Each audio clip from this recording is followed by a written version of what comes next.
Kemudian kisah Utsman radhiyallahu anhu fi dzalik. Kisah Utsman radhiyallahu anhu di dalam memberi makan.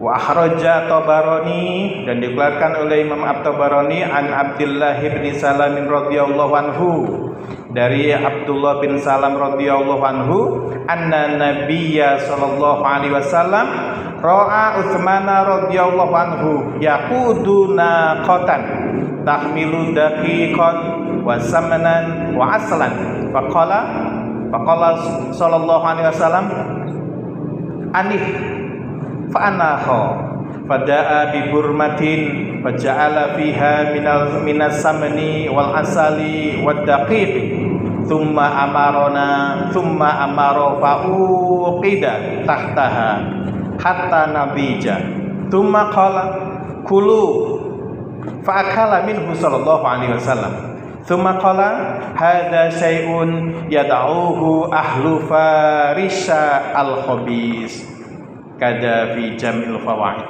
Kisah yang selanjutnya adalah anna Nabiya sallallahu alaihi wasallam ra'a Utsman radhiyallahu anhu. Jadi Nabi sallallahu alaihi wasallam itu sedang duduk-duduk dengan para sahabatnya juga, itu melihat Utsman bin Affan yaqudu naqatan, nuntun unta. Nah, unta itu tahmilu daqiqan, dia membawa tepung, wasamnan dan membawa lemak, wa aslan dan membawa madu. Jadi di atas unta itu dia ada apa tadi? Ada tepung, ada lemak, ya, ada madu. Faqala, maka Nabi sallallahu alaihi wasallam menyampaikan, anih, derumkan untamu, anih. Fa'anaha, maka saya menderumkan unta itu. Fada'a bi burmatin faja'ala fiha minas samni wal asal wad daqiq. Kemudian Nabi memerintahkan agar kami itu menuangkan tepung, apalagi tadi, lemak dan gandum itu ke dalam wadah. Kalau di sini ada catatan kaki, ada footnote-nya, aikidrun min hijaratin. Jadi wadahnya itu terbuat dari batu, kayak pot batu. Kalau bahasanya sekarang sebenarnya wajan tungku gitu ya, Mas Nur ya. Tapi dia terbuat dari batu.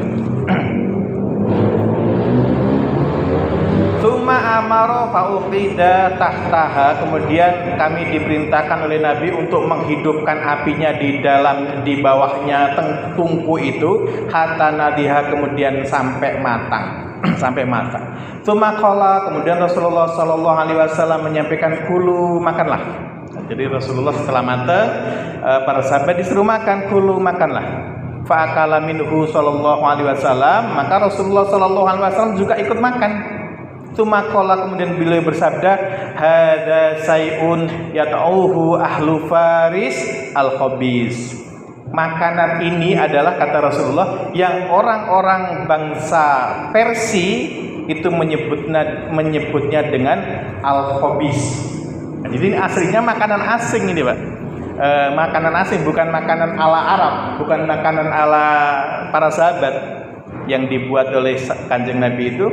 Orang-orang Persia mengatakan al-khabis. Ini apa artinya?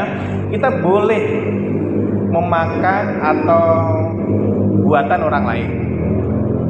Ya, gemblong itu kan bukan buatan orang sini dah, itu buatan Jawa, tapi nggak apa-apa. Sekali-kali besok kalau halakoan kemudian nampaknya diisi kebab, spaghetti, nggak apa-apa. Jangan bilang, oh spaghetti ini dari Eropa, bid'ah. Nggak bid'ah. Masa ada spaghetti bid'ah itu? Ayamnya tuh kalau ini kan contohnya soalnya Persi, Pak. Contohnya ini makanan Persi al-khabis ya. Jadi boleh ya kita budaya, asalkan tidak bertentangan dengan syariat Islam, boleh ya. Tidak langsung di-justice, tidak langsung dikatakan ini bid'ah. Di Rasulullah tidak ada, itu bukan kayak gitu. Rasulullah tidak pernah melakukan kayak gini. Adat, budaya itu boleh-boleh saja, boleh-boleh saja. Kadang-kadang kita sering ekstrim. Oh, itu dari buatan kafir. Memang apa yang kita pakai itu memang buatan mereka semua.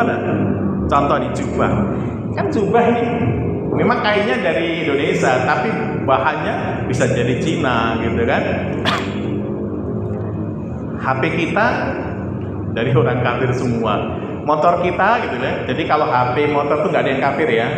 Aslinya motor kafir, motor beriman, nggak ada.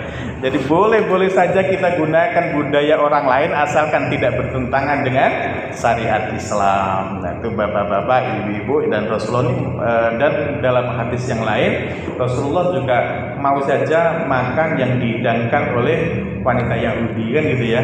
Jadi boleh asalkan halal. Ya, apalagi sekarang sudah jelas ada tulisan halal dari MUI. Jadi nggak usah ragu insya Allah. Walaupun namanya tidak akrab di telinga kita. Di Fatifillah, dua kisah ini adalah mengajak kita agar dermawan. Jadi Rasulullah SAW itu sangat dermawan. Apalagi nanti datang bulan Ramadan itu kedermawannya memuncak, ya memuncak. Sahabat-sahabat yang lain juga demikian. Tadi sudah disampaikan oleh Pak Kiai kita, Robbi laula akhartani ila ajalin qarib. Wahai Tuhanku, sekiranya engkau itu menghidupkan saya lagi atau saya hidupkan di dunia sebentar saja, fa asaddaq, maka saya akan bersedekah. Ini luar biasa, Pak. Jadi hari ini itu rahasia. Hari ini itu para mayit di kuburan itu, Pak, itu sedang memohon kepada ya Allah, tolong hidupkan saya lagi di dunia. Dia bukan untuk umroh, bukan untuk haji, tapi fa'asodak agar saya bisa bersedekah. Kenapa kok demikian? Karena satu-satunya amal kebaikan manusia di dunia ini yang langsung diberikan pahalanya ketika seorang muslim meninggal dunia itu sedekahnya. Kalau yang lain-lain itu nanti di akhirat. Tapi kalau sedekahnya dia mengawali di alam barzakh. Makanya dia langsung tahu gitu. Para mayit itu langsung tahu sedekahnya itu bisa mengawani dia. Rasulullah SAW menyampaikan yang mafhumnya adalah bahwa manusia itu dalam naungan sedekahnya sampai urusan-urusan manusia diputuskan. Ini sedekah luar biasa, dan sedekah itu adalah ikhlas tidak ikhlas akan dibalas oleh Allah minimal 10 kali lipat. Kalau bapak-bapak, kalau kita sedekah 100.000 ikhlas, maka kita akan dapat pahala, kemudian kita akan dapat kembalian minimal 1 juta. Tapi kalau kita sedekah 100.000 tidak ikhlas, kita tidak dapat pahala, tapi tetap dikembalikan minimal 1 juta. Karena Allah adalah Ghaniyun Hamid, Allah adalah Maha Kaya, Maha Terpuji. Tidak mungkin Allah berbuat zalim kepada kita dari hamba-hambanya yang lemah. Man jaa bil hasanati falahu asyru bi amsalihha. Ketika kita melakukan satu kebaikan, maka Allah akan lipat gandakan minimal 10 kali lipat. Nah, jadi sedekah luar biasa ya. Ini kita tidak ragukan lagi. Para dai wajib untuk loman, bahasanya tidak loman ya, loman, dan Allah akan balas minimal 10 kali lipat. Nanti dikubur akan menjadi teman kita sebelum sholat kita, ya sebelum sholat kita, sebelum dakwah kita, sebelum haji kita, sebelum susah payah kita beribadah kepada Allah, sedekah terlebih dahulu yang akan mengawani kita di alam barzakh. Lama alam barzakh itu Pak, sampai kiamat datang. Dan apa namanya?